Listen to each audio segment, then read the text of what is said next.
இது ஒரு வித்தியாசமான பத்திரிகையாளர் சந்திப்பு எனக்கு.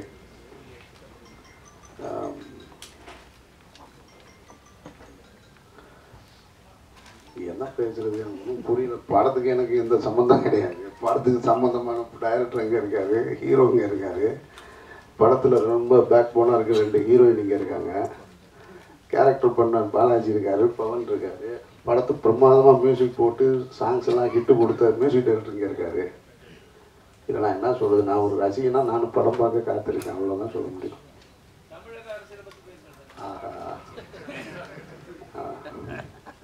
இதுக்கு தான் நான் முதல்ல நேற்று வெட்டிகிட்ட சொன்னேன், வெட்டி என்னை விட்டுருங்க, அங்கே கூப்பிடாதீங்கன்னு. ஒரு நல்ல எக்ஸ்பீரியன்ஸ்னு வேணால் சொல்லலாம். வட சென்னை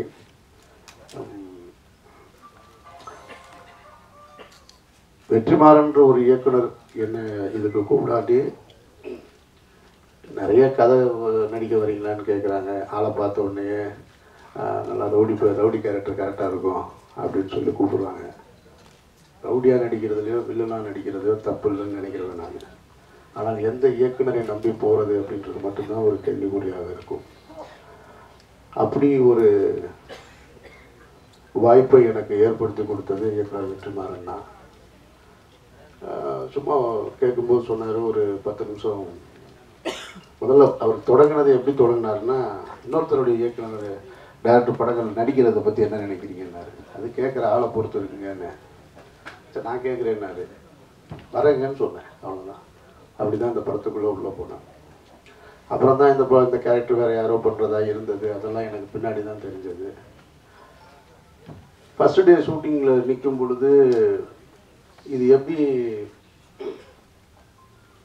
எனக்கு ரொம்ப கொஞ்சம் தயக்கமாக இருந்ததுன்னு வேணால் சொல்லலாம். தயக்கமாக இருந்தது, பயத்துக்கு தயக்கத்துக்கு நடுவில் வேணால் இருந்துச்சுன்னு சொல்லலாம்.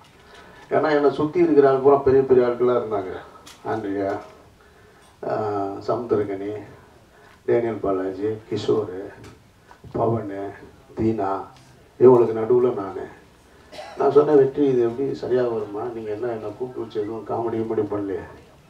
ஏன்னா ஏற்கனவே ஒரு டைரக்டர் என்னை கூப்பிட்டு போய் டான்ஸ் ஆட விட்டார். அதுவே இன்னும் லைஃப்பில் மறக்க முடியாமல் இருக்கு. அதில் ஒரு சின்ன காமெடினா டான்ஸ் ஆட விட்டது தப்பு இல்லை. 5 நாள் ஷூட்டிங் முடிச்சதுக்கப்புறம் 2 பேரும் சொன்னாங்க, அதில் ஹீரோவும் டைரக்டர் 2 பேரும் சேர்ந்து எப்படி கூப்பிட்டு வச்சு செஞ்சோமா அப்படின்னு. அது இன்னும் லைஃப்பில் மறக்கவே முடியாது எனக்கு. ஒருவேளை அது மாதிரியாக நினச்சி என்ன வெற்றி அந்த மாதிரி எதுவும் கூப்பிட்டு வந்துட்டீங்களான்னு. நீங்கள் நடிங்க சார், நீங்கள் நடிங்க, எல்லாம் சரியாக இருக்குன்னு. ஒரு 2-3 நாள் அந்த தயக்கம் இருந்துகிட்டே இருந்தது. அப்புறம் அந்த ஃபுட்டேஜ் எடுத்துகிட்டு வந்து அவர் ஸ்பாட்லேயே அப்பப்போ அண்ணனுக்கு எடிட் பண்ணுற ஒரு டைரக்டர், அவர் எடிட் பண்ணி கொண்டு வந்து என்கிட்ட காமிக்கிறார். அப்போ நான் சொன்னேன், வெற்றி இந்த கதை எனக்கு ரொம்ப பிடிச்சிருக்கு. சத்தியமாக அப்படி ஒரு கதைக்களம் இன்னொரு இயக்குனருக்கு கிடைக்க வாய்ப்பு கிடையாது. வட சென்னை 2 பார்ட் 3 பார்ட் எடுக்கிறாங்கன்னா சும்மா எடுக்க முடியாது. மெட்டீரியல் இல்லாமல் நீங்கள் ஃபுட்டேஜ் வச்சு ஃபில் பண்ணிக்கிட்டே இருக்க முடியாது. கதை ஸ்ட்ராங்காக வேணும். அதுக்கான கதைக்களம் வட சென்னையில் இருந்து நான் பார்த்தேன். அப்படி ஒருவேளை இந்த கதையை நானே என் கைக்கு வந்திருந்து நானே எடுத்திருந்தா கூட இந்த கேரக்டரை நான் பண்ண மாட்டேன், எனக்கு அவ்வளோ தைரியம் கிடையாது அப்படின்னு. இது சரியாக வரும், நீங்கள் பண்ணுங்கன்னு. அப்புறம் 3 நாள் பார்த்தேன். அதுக்கு பின்னாடி சொல்லிட்டேன், இது உங்கள் பிரச்சனை, இது என் பிரச்சனை கிடையாது. இனிமேல் இது என்ன வந்தாலும் சரி, இது நல்லா இருந்தாலும் நல்லா இருக்குன்னு சொன்னாலும் சரி, நல்லா இல்லைன்னு சொன்னாலும் சரி, இது ஒரு டைரக்டர் படம், உங்கள் படம் தான் ஒப்படைச்சிட்டேன். அதுக்கு பின்னாடி மொத்த படத்தையும் எடுத்து முடித்து அவர் காட்சிகளை உருவாக்குற விதத்தை பார்க்கும் பொழுது எனக்கு பதட்டமாக இருக்க, சந்தேகம், ஒரு டவுட் வந்துக்கிட்டே இருக்கும். நான் ஏதாவது போய் கேட்பேன், அப்படிங்க சரியாக வருவாங்க. அவ்வளவு ஈஸியாக, அதாவது ஒரு நல்ல இயக்குனர், ஒரு தேசிய விருது பெற்ற இயக்குனர், ஒரு சர்வதேச படங்களுக்கு போட்டி போடக்கூடிய படங்களை எடுக்கக்கூடிய ஒரு இயக்குனர் இதுபோல் படப்பிடிப்பு தளத்தில் இருக்கிறது என்பது ரொம்ப அரிதான ஒரு விஷயம்தான். அவர் ரொம்ப ஈஸியாக, ரொம்ப ஜாலியாக இருக்காரு. எப்போவாது திட்டுவார். நான்லாம் எப்போவுமே போர்க்களத்தில் நிற்கிற மாதிரியே நிற்பேன் ஷூட்டிங் ஸ்பாட்டில். அவர் வேறு மாதிரியாக இருக்கார். மொத்த படத்தையும் எடுத்து பார்த்து முடித்ததுக்கு பின்னாடி எனக்கு படம் காமிக்கிறாரு. படம் பார்த்ததுக்கு பின்னாடி நான் தனுஷை பார்த்து கொஞ்சம் பிரமிச்சு போயிட்டேன். தனுஷ் என்ற நடிகரை நீண்ட காலமாக நான் பார்த்துட்ருக்கேன். நான் ஆரம்ப கால தமிழ் சினிமா அவருக்கு கொடுத்த விமர்சனங்கள், அவரை பேசிய பேச்சுக்கள் ஏச்சுக்கள்லாம் தாண்டி இன்றைக்கி ஒரு வலிமையான எப்படி சொல்கிறது தமிழ் சினிமாவின் ஆயுதமாக வந்து நிற்கிறாரு தனுஷ் அப்படின்றத நான் பார்க்குறேங்க. இது அவர் மேடையில் இருக்கார், இல்லை இந்த படத்தோட ப்ரொடியூசர் இருக்காரு நான் சொல்லலை. ஏன்னா இந்த படத்தோட ப்ரொடியூசரை அவரும் நானும் சந்திச்சுக்கிட்டதே கிடையாது, பேசிக்கிட்டதே கிடையாது, எதுவுமே இல்லை. இந்த படம் சம்மந்தமாக இன்றைக்கி தான் நான் அவரும் மீட் பண்ணுறோம். இப்போ மீட் பண்ணுறோமே இதுதான். இதுக்கு முன்னாடி நாங்கள் 2 பேரும் இந்த படம் சம்மந்தமாக பார்த்துக்கிட்டது கூட கிடையாது. தனுஷுடைய பெர்ஃபார்மன்ஸை நான் பார்க்கும் பொழுது ஏன் ஒரு இயக்குனர் தொடர்ச்சியாக ஒரு நடிகரை வச்சு 3 படம் இயக்குறாரு அப்படின்றது தெரியுது. நிச்சயமாக வெற்றிமாறன்ற ஒரு இயக்குனர் வேறு ஒரு நடிகரை வச்சு இந்த படத்தை எடுக்கவே முடியாது, வாய்ப்பு குறைவு தான். எடுத்திருந்தால் கூட அவ்வளவு ஆழமாகவும் உண்மையாகவும் இருந்திருக்குமா அப்படின்றது தான் ரொம்ப முக்கியமானது. ஒரு 3 காலகட்டம் வருது. அந்த ஒரு ஒல்லியான உருவம், அந்த உருவத்தை தான் ஆரம்பத்தில் எல்லாரும் கேள்வி பண்ணாங்க. எது நீங்கள் பலகீனம்னு நினைக்கிறீங்களோ அதை பலமாக மாற்றி மக்கள் முன்னால் நிற்கிறது தான் ஒரு உண்மையான கலைஞனுடைய அடையாளம் நான் நினைக்கிறேன். அதை தனுஷ் ரொம்ப சிறப்பாக செஞ்சிட்ருக்கிறதா நான் பார்க்குறேன். ஒரு 3 காலகட்டம் வருது. ஒரு சின்ன வயசு இருக்குது, ஒரு கிட்டத்தட்ட இந்த ஸ்கூல் முடித்து காலேஜ் போகிற வயசு, அதுக்கான போர்ஷன் இருக்குது. அந்த போர்ஷனில் பார்த்தீங்கன்னா அதுக்கு ஒரு நடை வச்சுருக்காரு. இந்த நடையை எங்கேருந்து கண்டுபிடிச்சா அப்படின்னு தெரியல, அதுக்கு ஒரு நடை வச்சுருக்காரு. அது போலவே இருக்குது. அதாவது ஒருத்தன்ட்ட போய் கெஞ்சி எதுக்கு நிற்கிற ஒரு ஒரு ஒரு பலமான ஆள்கிட்ட கெஞ்சி கேட்டு எனக்கு இது வேணும் ஆனால் கொஞ்சம் பாருங்கள் நான் செஞ்சேன்னு அந்த உடல் மொழி அப்படியே இருக்குது. அதற்கு பின்னால் அங்கேருந்து ஒரு வலிமையான ஆளாக மாறும் பொழுது அங்கிட்டிருந்து ஒரு 10 வருஷம் கழிச்சுன்னா அந்த பாடி லாங்குவேஜ் அப்படியே இருக்குது. சரி, இந்த உருவத்தை வச்சுக்கிட்டு படத்தோடைய இறுதி காட்சியில் ஒட்டுமொத்த ஊருக்கும் அந்த மொத்த கூட்டத்துக்கும் அந்த தலைமை இருக்கிற பொறுப்பு கூட வர்றது மாதிரி இருக்குன்னா அங்கேயும் அது பொருத்தமாக இருக்குது. அவர் பேசுகிற வசனங்களாக இருக்கட்டும் எல்லாமே.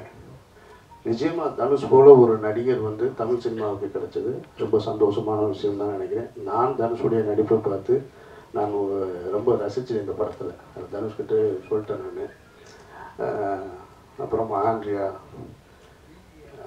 வந்து அவர்களை எல்லாருமே நீங்கள் வேறு மாதிரி பார்த்துருப்பீங்க இப்போ எல்லா படங்கள்லையும்.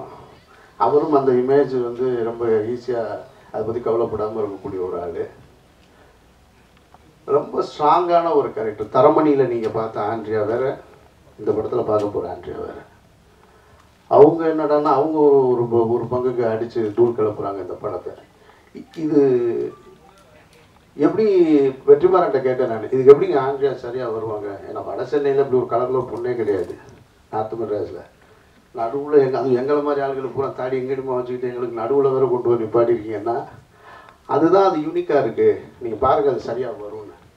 அப்புறம் கொஞ்சம் கொஞ்சமாக போக போக காட்சியில் பார்க்க அந்த சந்திரான்ற கேரக்டரை வந்து ஆண்ட்ரியாவுக்கு வந்து ஆல்டர்னேட்டிவே இல்லையோ அப்படின்ற மாதிரி அவங்க பண்ணியிருக்காங்க. அப்புறம் இந்த இங்கே உட்காந்து இவங்க சின்ன குட்டி சாவித்திரின்னு வேணால் சொல்லலாம் நம்ம. நான் காக்கா மூட்டையில் பார்த்த பொண்ணா இது அப்படின்னு இருக்குது எனக்கு. ஒரு 2 குழந்தைக்கு அம்மாவாக நடித்த பொண்ணா இது.